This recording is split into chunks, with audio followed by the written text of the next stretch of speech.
pertemanan. Peluang bagi Indonesia bukan ini. Kabar mengejutkan, Zinedine Zidane siap turun gunung lawan timnas Indonesia di kualifikasi Piala Dunia. Gara-gara Bahrain, Noparianto sampai trauma bertemu tim Timur Tengah, para diaspora tumpuan timnas Indonesia saat hadapi Kuwait. Media Vietnam begitu iri dengan timnas Indonesia dan doakan kalah dari Jepang. Silakan turunkan puluhan pemain naturalisasi. Simak berita selengkapnya hanya di channel ini. Selamat menyaksikan. Kabar mengejutkan, Zinedine Zidane siap turun gunung lawan timnas Indonesia di kualifikasi Piala Dunia. Zinedine Zidane sudah dibahas intensif di kalangan petinggi sepak bola Arab Saudi sebagai pelatih baru sebelum melawat ke Australia dan juga timnas Indonesia. Media ternama Italia Corriere della Sera mengatakan Zinedine Zidane dielulukan sebagai pengganti Roberto Mancini. Ada klaim bahwa Mancini dan Federasi Sepak Bola Arab Saudi sudah melakukan pembicaraan mengenai pesangon dengan paket 30 juta euro atau sekitar 503 miliar rupiah. SAFF sangat memahami kekecewaan fans timnas Arab Saudi terhadap Roberto Mancini sepanjang putaran ketiga kualifikasi Piala Dunia 2026. Kini fans Arab Saudi sudah tidak sabar menanti pelatih baru yang bisa membawa timnasnya lebih baik dari era Mancini. Target Arab Saudi adalah lolos langsung ke Piala Dunia 2026 melalui putaran ketiga kali ini. Arab Saudi kini berada di posisi ketiga klasmen grup C dengan 5 poin, sama dengan Australia di urutan kedua yang unggul selisih gol. Pejabat sepak bola Arab Saudi yakin Zinedine Zidane bisa menjadi penyelamat mereka.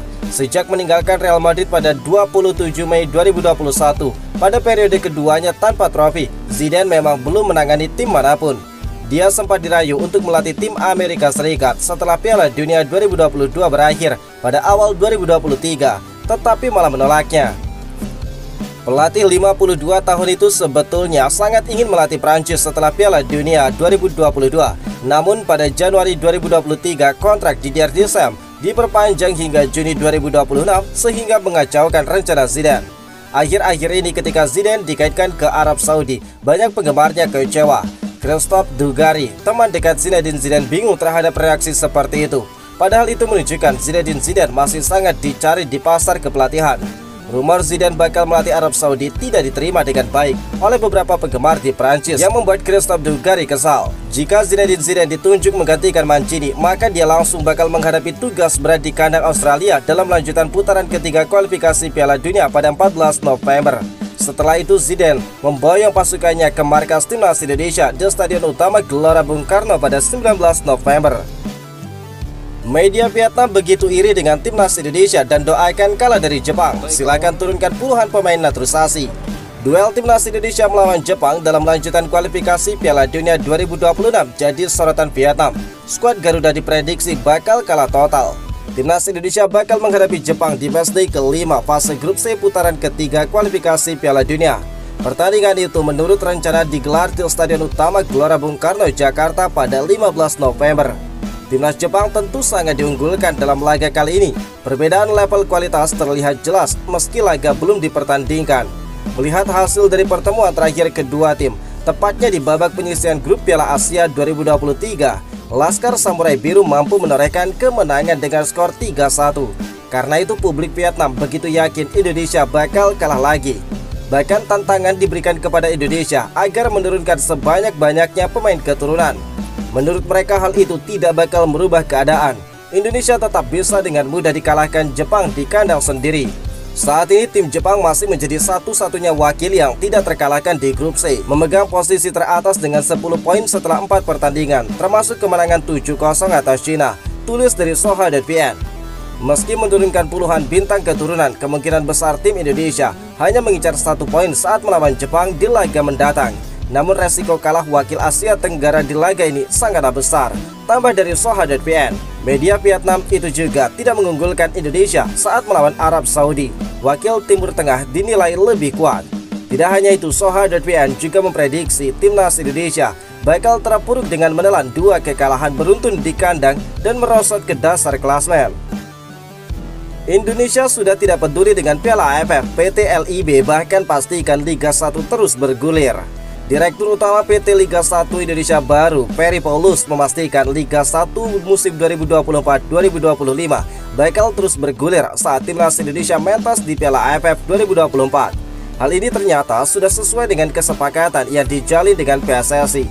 Seperti yang diketahui, jadwal Liga 1 bakal berbenturan dengan kalender pertandingan Timnas Indonesia di Piala AFF 2024. Turnamen itu bakal berlangsung pada 8 Desember sampai 5 Januari 2025. Beberapa pertandingan Liga 1 bakal berlangsung saat turnamen itu digelar. Sebagian besar adalah saat kompetisi memasuki pekan ke-12 hingga ke-17. Ferry Paulus memastikan Liga 1 bakal tetap berjalan sesuai dengan kesepakatan sebelumnya. Dia mengungkapkan hanya pertandingan FIFA Matchday yang membuat Liga 1 berhenti sejenak. Liga bakal jalan terus, kami berhenti kalau sudah H-4 FIFA Matchday. Tetapi untuk musim ini Piala AFF akan jalan terus, kualifikasi Piala Dunia baru akan berhenti, dan lainnya pasti jalan terus, ungkap dari Ferry Paulus. Namun Ferry masih memikirkan soal berbenturan jadwal dengan SEA Games 2025. Diketahui turnamen multi ajang itu bakal berlangsung di Thailand pada Desember tahun depan. SEA Games nanti yang kami pikirkan karena nanti yang ada kami sudah kasih slot yang berhenti. Kita lihat jadwal 3 tahun ke depannya, ujar dari Ferry Paulus. Gara-gara Bahrain, Noparianto sampai trauma bertemu tim Timur Tengah para diaspora tumpuan Timnas Indonesia saat hadapi Kuwait. Jelang hadapi Kuwait di laga perdana kualifikasi Piala Asia U17 2025, para pemain diaspora berikut ini dipastikan bakal jadi tumpuan bagi Timnas Indonesia untuk meraih kemenangan. Pada Rabu 23 Oktober malam nanti, Timnas Indonesia bakal mengawali perjuangan di kualifikasi Piala Asia U17 dengan menghadapi tuan rumah Kuwait. Bertanding di Stadion Abdullah Al-Khalifah Al-Sabah, pelatih Timnas Indonesia U17 Noparianto mengaku telah mengantisipasi drama yang bakal dihadirkan tuan rumah. Seperti diketahui, tim-tim asal Timur Tengah umumnya kerap melakukan drama untuk mengulur waktu saat timnya memimpin. Namun dengan pengalamannya menghadapi tim Arab saat masih aktif menjadi pemain, membuat Noparianto sudah tahu cara mengantisipasi hal tersebut. Saya minta kepada para pemain harus lebih sabar dalam mengendalikan emosi karena pemain Timur Tengah sering membuat drama-drama di lapangan, ujar dari Noparianto. Lebih lanjut, Nova juga menyebut jika kondisi Timnas Indonesia U17 jelang menghadapi Kuwait nanti dalam keadaan yang begitu matang. Saya bisa melihat pemain latihan hari ini sangat enjoy, dan saya berharap kondisi ini bisa dibawa ke pertandingan sehingga esok bisa menjadi pertandingan yang menyenangkan untuk semuanya, tambah dari Nova. Selain mental yang sedang on fire, Timnas Indonesia U17 juga memiliki sejumlah pemain diaspora yang bisa jadi senjata rahasia skuad Garuda. Dilansir dari laman PSSI, disebutkan bahwa pelatih Noparianto memanggil 2 pemain keturunan dari luar negeri untuk kualifikasi Piala Asia U17, yaitu Matthew Baker dan juga Lucas Lee. Secara kualitas, kehadiran 2 pemain itu dipastikan bakal bisa meningkatkan permainan dari Timnas Indonesia.